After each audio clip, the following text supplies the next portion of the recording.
जय हिमालय, जय भारत। संसार भर में हिमालयी लोग यूट्यूब चैनल देख रहे आप सभी का स्वागत है और मैं हूं भारत की राजधानी नई दिल्ली से डॉक्टर हरीश चंद्र लखेड़ा।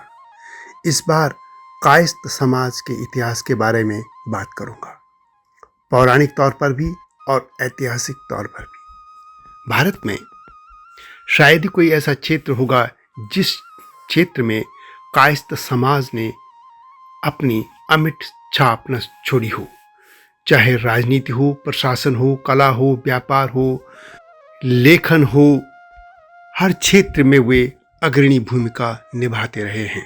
नेताजी सुभाष चंद्र बोस से लेकर भारत के प्रथम राष्ट्रपति डॉक्टर राजेंद्र प्रसाद, पूर्व प्रधानमंत्री लाल बहादुर शास्त्री, स्वामी विवेकानंद, महान लेखक मुंशी प्रेमचंद, महान वैज्ञानिक जगदीश चंद्र बसु से लेकर अमिताभ बच्चन, बहुत से नाम हैं जो कि कायस्थ समाज से आते हैं।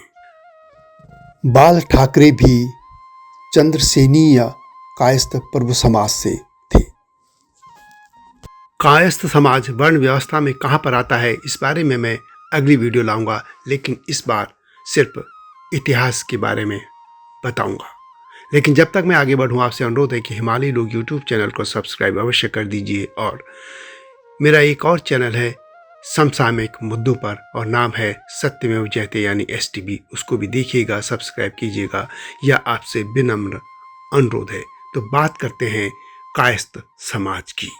कायस्थ समाज 3 शाखाओं में बटा है।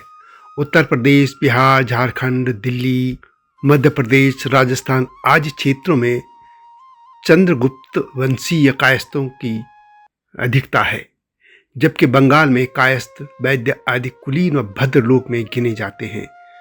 महाराष्ट्र और उसके आसपास के क्षेत्रों में चंद्रसेनी प्रभु कायस्थ पाए जाते हैं। तो पहले बात करते हैं चंद्रगुप्तीय कायस्थ समाज की। हिंदू धर्म में मान्यता है कि धर्मराज यमराज के सहयोगी हैं भगवान चित्रगुप्त। चित्रगुप्त संसार में मनुष्यों के कर्मों का लेखा जोखा रखते हैं और उन्हीं के वंशज हैं कायस्थ। कायस्थ 2 शब्दों से बना है, काया और अस्त से। काया का अर्थ है शरीर और अस्त का मतलब है अंदर से प्रकट होना। हिंदू धर्म की मान्यता के अनुसार भगवान ब्रह्मा ने जब सृष्टि की रचना की तो काल पुरुष के मुखमंडल से ब्राह्मण, बाहों से क्षत्रिय, जंघा से वैश्य और पैरों से शूद्र पैदा हुए थे। ब्रह्मा जी को लगा कि कहीं कुछ कमी रह गई है। इसके बाद ब्रह्मा जी फिर ध्यान अवस्था में चले गए, वे ध्यान साधना में लीन हो गए।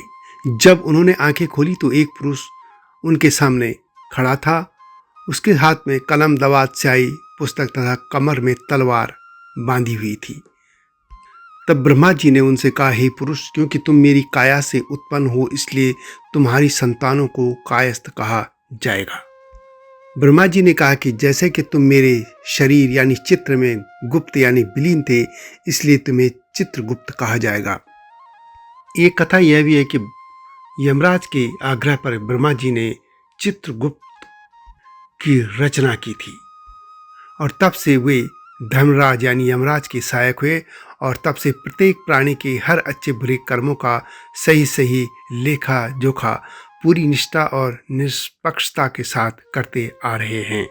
उन्हें भी भगवान की तरह पूजा जाता है।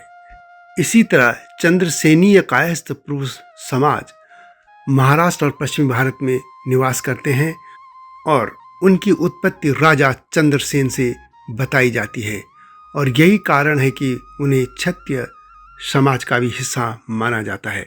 उनकी एक अलग सी कथा है, उसको मैं अलग वीडियो में लाऊंगा। लेकिन अब बात करते हैं बंगाली कायस्थों की। बंगाल में कायस्थ समाज ब्राह्मणों और वैद्यों के साथ 3 पारंपरिक उच्च जातियों में गिने जाते हैं। हालांकि एक समय ये भी था कि जब वर्ण व्यवस्था में अपना स्थान तलाशने के लिए उन्हें अदालत का भी दरवाजा खटखटाना पड़ा था। पूरे भारत में कायस्थों का ऐतिहासिक जातिगत व्यवसाय मुंशी, प्रशासक, मंत्री और रिकॉर्ड रखने वाला रहा है। प्राचीन काल से हुई राजाओं के यहाँ वे नौकरी करते थे। भारत में मुसलमानों के आने के बाद वे मुगल काल तक भी शासन में बड़ी प्रमुख भूमिका निभाते रहे, क्योंकि उन्होंने सबसे पहले अरबी फारसी सीख ली थी। बहरहाल अब बात करते हैं भगवान चंद्रगुप्त के वंशज कायस्थों की।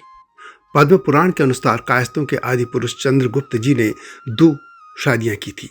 उनकी 2 पत्नियां थी और उनके 12 पुत्र हुए। उनका प्रथम विवाह सूर्यपुत्र श्राद्ध देव की कन्या सुदक्षिणा से हुआ था, जिन्हें नंदिनी भी कहा जाता है। उनसे उनके 4 पुत्र हुए, भानु यानी श्रीवास्तव, विभानु सूरध्वज, विश्वभानु वाल्मीकि तथा वीरभानु या अष्टाना। उनकी दूसरी पत्नी शोभावती अथवा ऐरावती थी। वह धर्म शर्मा नामक ब्राह्मण की कन्या थी। उनसे उनके 8 पुत्र हुए, चारु जिन्हें माथुर, चित्र चारु यानी निगम, मतिभान सक्सेना, सुचारु यानी गौड़, चित्रचरण कर्ण, हिमवान अष्टमबष्ट, चित्र यानी भटनागर और अतीन्द्रिय यानी कुलश्रेष्ठ। इन संतानों से उनकी कई शाखाएं उपशाखाएं निकली, जो विभिन्न प्रदेशों में फैलती चली गई। इन 12 पुत्रों का विवाह नागराज वासुकी की 12 कन्याओं से हुआ था, अतः ननिहाल की ओर से कायस्थों को नागवंशी माना जाता है। यह तो थी पौराणिक गाथाएं, लेकिन बात करते हैं इतिहास की। माना जाता है कि कायस्थ शब्द का सर्वप्रथम उल्लेख कुषाण शासक वसुदेव प्रथम के अभिलेख में मिलता है। कुषाण शासक वसुदेव प्रथम का शासनकाल 191 ईस्वी से 232 ईस्वी तक माना जाता है। वे कुषाण वंश के अंतिम सम्राट थे। कुछ विद्वान मानते हैं कि इतिहास में पहली बार कायस्थ शब्द का प्रयोग 375 ईस्वी में कुषाण साम्राज्य में ही मिला था। कुषाण साम्राज्य में भूमि अनुदान प्रथा और कठिन कर प्रणाली का हिसाब रखने के लिए उनको सरकार में नियुक्त किया गया था। प्रथम कायस्थ अथवा मुख्य अधिकारी रूप में उनका उल्लेख गुप्त सम्राट कुमार गुप्त प्रथम यानी जिनका कार्यकाल 442 ईस्वी है तब मिलता है। कुमार गुप्त प्रथम गुप्त वंश के राजा थे और उनका शासनकाल 415 से 455 ईस्वी तक रहा था। कुमार गुप्त प्रथम को महेंद्रादित्य के नाम से भी जाना जाता है और उनका शासनकाल गुप्त साम्राज्य के स्वर्ण युग के रूप में जाना जाता है। इसके बाद 4वीं सदी में गुप्त साम्राज्य में राज्यों में भी इनको लेखा जोखा रखने के लिए नियुक्त किया जाता रहा था। 7वीं सदी के बाद भी वे विभिन्न राजाओं के यहाँ अलग अलग पदों पर काम करते रहे। गुप्त काल में ही उनके और भी कई वर्णन मिलते हैं। याज्ञवल्क्य स्मृति तथा विष्णु स्मृति में उनका उल्लेख अभिलेख संरक्षक एवं लेखाकार के रूप में किया गया है। क्षेमेंद्र की संस्कृत रचनाओं से लेकर बिल्हण की विक्रमांक, देवचरित तथा कल्हण की राजतरंगिणी में भी कायस्थों का उल्लेख महत्वपूर्ण अधिकारियों के रूप में मिलता है। जैसा कि मैंने पहले भी कहा कि कायस्थ समाज 3 श्रेणी में बटा है। 11वीं और 12वीं शताब्दी के आसपास ये तीनों वर्ग विभिन्न क्षेत्रों में कामकाज करते हुए या साम्राज्यों के यहाँ काम करते हुए पाए गए थे। चंद्रगुप्त वंश के कायस्थ राज्यों का लेखा जोखा संभालते थे, जबकि महाराष्ट्र क्षेत्र के चंद्रसेनीय कायस्थ पूर्व समाज के कायस्थ समाज के लोगों को कहा जाता है कि वेदों का अध्ययन करने तथा उन पर रिसर्च करने का काम दिया गया था। और तीसरा वर्ग बंगाली कायस्थ था, जो कि अधिकतर क्षत्रिय समाज से माने जाते हैं और उन्हें राज्य के शासन और प्रशासन से जुड़े हुए काम दिए गए थे। भारत में मुसलमानों के शासन आने के बाद और ख़ासतौर पर मुगलों के आने के बाद सरकार की जो भाषा थी वह फारसी बन गई थी।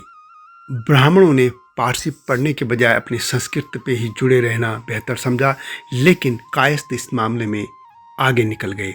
उन्होंने सबसे पहले फारसी सीखी और इसके बाद वे मुगलों से लेकर नवाबों निजामों के यहाँ लेखा जोखा संभालने लग गए थे। अबुल फजल ने तो यहाँ तक लिखा है कि बंगाल में अधिकतर जमींदार कायस्थ समाज से ही थे। पढ़ाई लिखाई हो या नौकरियां, कायस्थ समाज के लोग पहली पंक्ति में दिखते हैं। अगली वीडियो में मैं बताऊंगा कि कायस्थ समाज वर्ण व्यवस्था में कहाँ ठहरता है और इसके अलावा चंद्रसेनीय कायस्थ पूर्व समाज के बारे में भी वीडियो लाऊंगा। यह वीडियो कैसे लगी कमेंट में अवश्य लिखें। जल्दी आऊंगा नई गाथा के साथ, तब तक जय हिमालय, जय भारत। हिमालय पे पेड़ हो तो गीत गाएंगी नदियाँ, गीत गाएंगी नदियाँ। पेड़ों पे चिड़िया है तो गीत गाएंगी नदियाँ, पेड़ों पे चिड़िया है तो गीत गाएंगी नदियाँ। माँ की लोरी जैसे होते हैं नदियों के गीत।